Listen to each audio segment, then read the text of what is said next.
ಮಾತುಕತೆಯಿಂದ ಬಗೆಹರಿಯುವ ಸಮಸ್ಯೆ ಅಲ್ಲದೆ ಹೋಗಿದ್ರೆ ನಮ್ಗೆ ಆ ವರದಿಯಲ್ಲಿ ನಾವು ರಾಮಲಿಂಗಾರೆಡ್ಡಿ ಅವರ ಹೇಳಿಕೆಯನ್ನು ತೋರಿಸಿದ್ವಿ. ನಿನ್ನೆ ಡಿ ಕೆ ಶಿವಕುಮಾರ್ ಅವರು ಹೇಳಿದ್ದಾರೆ, ಕರೆಸಿ ಮಾತನಾಡ್ಲಿಕ್ಕೆ ಅವಕಾಶ ಆಗುತ್ತೆ ಅನ್ನೋಂಗಿದ್ರೆ ನಾವು ಮಾತನಾಡ್ಲಿಕ್ಕೆ ಸಿದ್ಧ ಅಂತ ಹೇಳಿ ನೀವೇ ಉತ್ತರ ಕೊಡಿರಂತೆ. ಮಹೇಶ್ ಜಿ, ಡಿ ಕೆ ಶಿವಕುಮಾರ್ ಅವರಿಗೆ ಪಾಪ ಅನಿವಾರ್ಯ ಇದೆ ಈ ಅವಧಿಯಲ್ಲೇನೆ, ಅದರಲ್ಲೂ ಮುಖ್ಯಮಂತ್ರಿ ಆಗಿರುವಾಗ ಮೇಕೆದಾಟು ಯೋಜನೆಗೆ ಶಂಕುಸ್ಥಾಪನೆಯನ್ನ ಮಾಡಿದ್ರು ಅಂತಂದ್ರೆ ಮತ್ತೊಮ್ಮೆ ಹೋಗ್ಬಿಟ್ಟು ಪೆನ್ನು ಪೇಪರ್ ಕೇಳಬಹುದು. ನಮ್ಮ ನೀರು ನಮ್ಮ ಹಕ್ಕು ನಿಮಗೆ ಕೊಟ್ಟಿದ್ದೀನಿ, ಇವಾಗ ನನಗೆ ಮತ್ತೊಂದು ಬಾರಿ ಅಧಿಕಾರ ಕೊಡಿ, ಆ ಹಕ್ಕು ನನಗಿದೆ ಅಂತ ಕೇಳಬಹುದು. ಬಟ್ ಕೇಳುವ ನಿಟ್ಟಿನಲ್ಲಿ ಆಗ್ತಾ ಇರುವ ಪ್ರಯತ್ನಗಳು ಸಾಕಾಗ್ತಿದ್ಯಾ ಅನ್ನೋದೇ ಪ್ರಶ್ನೆ. ರಾಜ್ಯದ ನದಿ ನೀರಾವರಿ ಏನು ಯೋಜನೆಗಳಿದೆ ಇದಕ್ಕೆ ಸಂಬಂಧಪಟ್ಟಂತೆ ಪೂಜ್ಯ ದೇವೇಗೌಡರಾಗ್ಲಿ ಕುಮಾರಣ್ಣ ಆಗ್ಲಿ ಯಾವತ್ತೂ ರಾಜಕಾರಣವನ್ನ ಮಾಡೇ ಇಲ್ಲ. ಇವತ್ತೇನಾದ್ರೂ ರೈತರ ಪರವಾಗಿ ಏನಾದ್ರೂ ರಾಜ್ಯದ ನೀರಾವರಿಯ ಸಮಸ್ಯೆಗಳ ಬಗ್ಗೆ ಇವತ್ತೇನಾದ್ರೂ ಕರ್ನಾಟಕದಿಂದ ಕನ್ಯಾಕುಮಾರಿವರೆಗೂ ಮಾತನಾಡೋದು ಯಾರು ಇದ್ರೆ ದೇವೇಗೌಡರು ಕುಮಾರಣ್ಣ. ನಾನು ರಾಜಕಾರಣ ಮಾತನಾಡಬಾರ್ದು ಈ ವಿಚಾರಕ್ಕೆ ಸಂಬಂಧಪಟ್ಟಂತೆ ಅಂತಾನೆ ಬಂದಿದ್ದೀನಿ. ಆದ್ರೆ ರಘು ದೊಡ್ಡಿ ಅವರು ಕುಮಾರಣ್ಣನ ಹೆಸರು ಹೇಳಿದ್ಮೇಲೆ ಆಮೇಲೆ ಮಾತನಾಡ್ತೀನಿ. ನೋಡಿ ಸ್ಮಿತಾ ಮೇಡಮ್, ಇವತ್ತೇನು ಈ ಡಿಸ್ಪ್ಯೂಟ್ ಸ್ಟಾರ್ಟ್ ಆಗಿದೆ, ಇದಕ್ಕೆ ಸಂಬಂಧಪಟ್ಟಂತೆ ಕರಡು, ಇದಕ್ಕೆ ಸಂಬಂಧಪಟ್ಟಂತೆ ತಮಿಳುನಾಡಿನ ವಿಧಾನಸಭೆಯ ಅಧಿವೇಶನ ನಡೀಬೇಕಾದ್ರೆ ಅಲ್ಲಿರ್ತಕ್ಕಂಥ ರಾಜೇಂದ್ರ ವಿಶ್ವನಾಥ್ ಅರ್ಲೇಕರ್ ಅವರ ಕೈಲಿ ಯಾವಾಗ ತಮಿಳುನಾಡಿನ ಮುಖ್ಯಮಂತ್ರಿ ಭಾಷಣವನ್ನ ಮಾಡಿಸ್ತಾರೋ ಅವಾಗ್ಲೇ ಗೊತ್ತಾಗೋಗಿತ್ತು ಇದು ಮತ್ತೆ ಜೀವಂತವಾಗಿ ಕರ್ನಾಟಕದ ಸರ್ಕಾರಕ್ಕೆ ತಟ್ಟುತ್ತೆ ಅಂತ.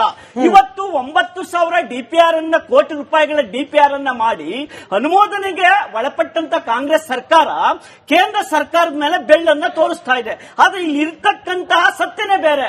ನಮ್ಮಿಬ್ರು ರೈತ ನಾಯಕರು ಕೂತಿದ್ದಾರೆ. ಮಂಡ್ಯ ಜಿಲ್ಲೆಯ ಪ್ರತಿನಿತ್ಯ ನೀರಾವರಿಯನ್ನ ಅನುಭವಿಸುವಂತ ನಾನು ಇಲ್ಲಿ ಕೂತಿದ್ದೀನಿ. ಇವತ್ತೇನು ಈ ಯೋಜನೆಗೆ ಸಂಬಂಧಪಟ್ಟಂತೆ ಸುಮಾರು 67.16 ಟಿಎಂಸಿ ನೀರನ್ನ ಹಿಡಿದಿಟ್ಟು ಮೇಕೆದಾಟಿನ ಬಳಿ ಒಂದು ಯೋಜನೆಯನ್ನ ಮಾಡುವುದೇ ಆದ್ರೆ ಕರ್ನಾಟಕದಲ್ಲಿರ್ತಕ್ಕಂಥ ಬೆಂಗಳೂರು ನಗರ ಬೆಳೀತಾ ಇರ್ತಕ್ಕಂಥ ನಗರಕ್ಕೆ 400 ಮೆಗಾವ್ಯಾಟ್ ವಿದ್ಯುತ್ ಅನ್ನು ಉತ್ಪಾದನೆ ಮಾಡಬಹುದು, 4.75 ಟಿಎಂಸಿ ನೀರನ್ನ ಕೊಡಬಹುದು ಅಂತ ಹೇಳಿ ಸನ್ಮಾನ್ಯ ಡಿ ಕೆ ಸಾಹೇಬ್ರ ಹೋರಾಟವನ್ನು ಮಾಡಿದ್ರು. ಎಲ್ಲಿ ಬಂತು ನಿಲ್ತು ಅಂತೇಳಿ ಸುಪ್ರೀಂ ಕೋರ್ಟ್ ಸಹ ಕರ್ನಾಟಕದ ಪರವಾಗಿ ಆದೇಶವನ್ನು ಮಾಡಿದೆ. ಆದ್ರೆ ಇಲ್ಲಿ ವೆರಿ ಇಂಪಾರ್ಟೆಂಟ್ ಅನ್ನ ಗಮನಿಸಬೇಕು. ನಾನು ಏನಂತ ಅನ್ಕೊಂಡ್ಬಿಟ್ಟಿದೆ, ಸನ್ಮಾನ್ಯ ಕಾಂಗ್ರೆಸ್ ವಕ್ತಾರನ್ನ ತುಂಬಾ ಟೆಕ್ನಿಕಲ್ ಆಗಿ ಆನ್ಸರ್ ಮಾಡ್ತಾರೆ ಅನ್ಕೊಂಡಿದ್ದೆ. ಅವ್ರು ಯಾವ್ದು ಇದ್ರ ಬಗ್ಗೆ ಸ್ಟಡಿನೇ ಮಾಡಿಲ್ಲ. ಫಸ್ಟ್ ಆಫ್ ಆಲ್ ನಂಬರ್ 1, ಕೇಂದ್ರ ಜಲ ಆಯೋಗದ ಮುಂದೆ ಈಗಾಗಲೇ ಈ ಕೇಸ್ ಇದೆ.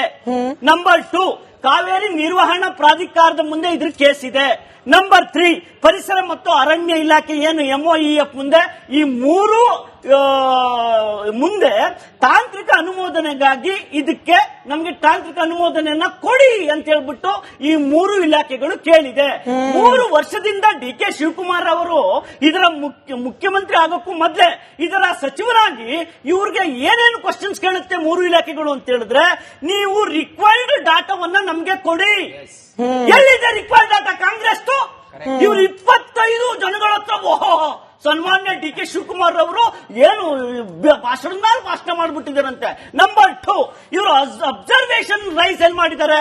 ಪೂಜ್ಯ ದೇವೇಗೌಡರು ಅಬ್ಸರ್ವೇಷನ್ ರೈಸ್ ಮಾಡಿರೋದು ರಾಜ್ಯಸಭೆಯಲ್ಲಿ. ನಂಬರ್ 2. ನಂಬರ್ 3 ಏನಪ್ಪಾ ಅಂತ ಹೇಳಿದ್ರೆ, ಈಗಾಗ್ಲೇ ಇವರ ಸ್ನೇಹಿತ ಯಾರು ಮುಖ್ಯಮಂತ್ರಿ, ತಮಿಳುನಾಡಿನ ಮುಖ್ಯಮಂತ್ರಿ ಇವತ್ತೇನ್ ಹೇಳಿದ್ದಾರೆ, ರಾಜಕೀಯ ಏತರವಾಗಿ ಮಾಡಕ್ಕೆ ಬಿಡಲೇಬಾರದು ಕರ್ನಾಟಕದ ಯೋಜನೆಯನ್ನ ಅಂತ ಹೇಳಿದ್ದಾರೆ. ಸೊ ನಾವಿಲ್ಲಿ ಇವ್ರಿಗೆ ರಿಕ್ವೈರ್ಡ್ ಡಾಟಾ ಕೊಡಬೇಕಾಗಿತ್ತು, ಯಾಕೆ ಅರಣ್ಯ ಇಲಾಖೆಗೆ ಕೊಟ್ಟಿಲ್ಲ ಅನ್ನೋದು ನಿಮ್ ವಾದ. ನನ್ನ ಜೊತೆ ದೂರವಾಣಿ ಸಂಪರ್ಕದಲ್ಲಿ 1 second sir, I will get back to you. ನಿಮ್ಗೆ 10 ಸೆಕೆಂಡ್ ಕರ್ನಾಟಕದ ಜನತೆಗೆ ಸತ್ಯಾಸತ್ಯತೆ ಗೊತ್ತಾಗ್ಲಿ, ಏನು ಮೇಕೆದಾಟಿನ ಸತ್ಯಾಸತ್ಯತೆ.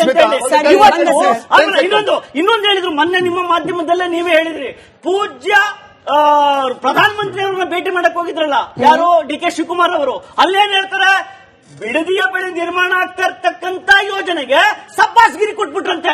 ಅದಕ್ಕೆ ಮಾತನಾಡೋದಕ್ಕೆ ಡಿ ಕೆ ಶಿವಕುಮಾರ್ ಹತ್ರ ಪ್ರಧಾನಮಂತ್ರಿ ಅವರ ಹತ್ರ ಟೈಮ್ ಇದೆ. ಕರ್ನಾಟಕದ ನೀರಾವರಿ ಯೋಜನೆಗಳ ಬಗ್ಗೆ ಸಮಾಧಾನವಾಗಿ ಮಾತಾಡಿ. ಎಸ್ ಪೊನ್ನಣ್ಣ ಅವರು